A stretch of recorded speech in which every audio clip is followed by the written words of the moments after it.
How to stay motivated all the time. हमेशा motivate कैसे रहें।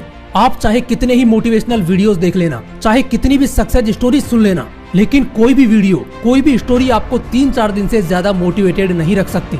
उसके बाद फिर आपको एक मोटिवेशनल वीडियो देखने की जरूरत पड़ेगी। इसलिए हमेशा मोटिवेटेड रहने का पहला तरीका तो ये है कि रोज सुबह उठते ही एक मोटिवेशनल वीडियो देखो। और ये तरीका उन लोगों के लिए है जिनकी बेसिक जरूरतें पूरी हो रही हैं, जिनके पास अच्छा खाना, अच्छे कपड़े और अच्छा मकान है, और जो अपनी लाइफ में और अच्छा करना चाहते हैं।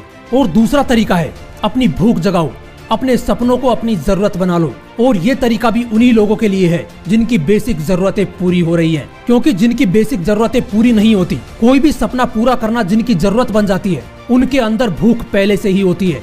और जिनके अंदर भूख होती है उनको मोटिवेशनल वीडियो देखने की जरूरत नहीं पड़ती।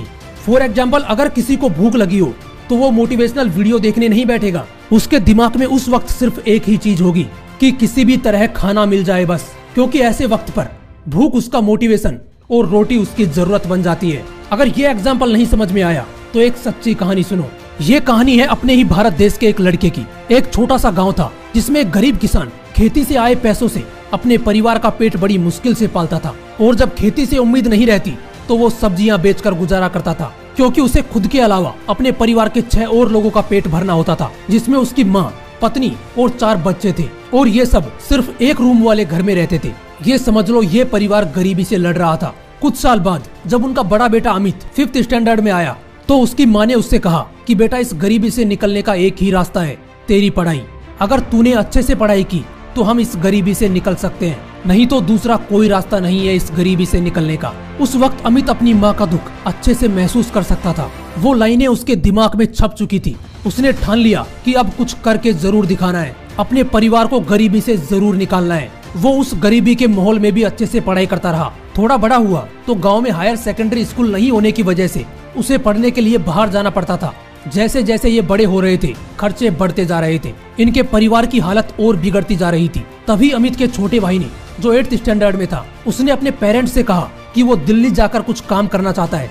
लेकिन तब वो बहुत छोटा था, इसलिए उसके पेरेंट्स ने उसे बाहर जाने से मना कर दिया। वो डिप्रेशन में जाने लगा। उसका भी इलाज चला, जिससे खर्चा और बढ़ गया। और कुछ दिनों बाद इस गरीबी से छुटकारा पाने के लिए उसने सुसाइड कर लिया। गरीबी की वजह से अमित अपना भाई खो चुका था। वो जानता था कि ये सब गरीबी की वजह से हो रहा है, लेकिन अमित ने हार नहीं मानी। उसने अपने आंसू पोंछे और ठान लिया कि मुझे किसी भी तरह IIT में एडमिशन लेना है। उसने पढ़ाई में अपनी जी जान लगा दी और 10th स्टैंडर्ड में अच्छा स्कोर किया।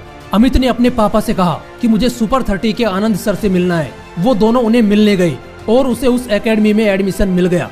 कुछ दिन बाद आनंद सर ने नोटिस किया कि अमित रोज देर रात तक पढ़ता है। आनंद सर उससे कहते थे कि थोड़ा आराम भी कर लिया कर। एक दिन अमित ने अपनी स्टोरी शेयर करते हुए कहा कि जब मैं आराम करने की सोचता हूँ तो मुझे मेरा भाई याद आता है, जिसे मैंने इस गरीबी की वजह से खो दिया। मुझे मेरे माँ और पापा की गरीबी याद आती है, जो मुझे आराम नहीं करने देती।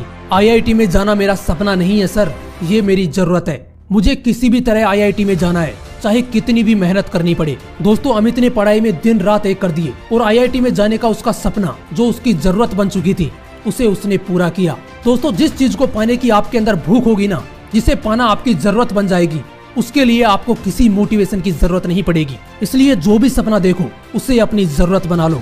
आपको एक बारी लगना चाहिए कि आपकी जिंदगी का मकसद सिर्फ वही है। हमेशा मोटिवेट रहने का यही एक तरीका है।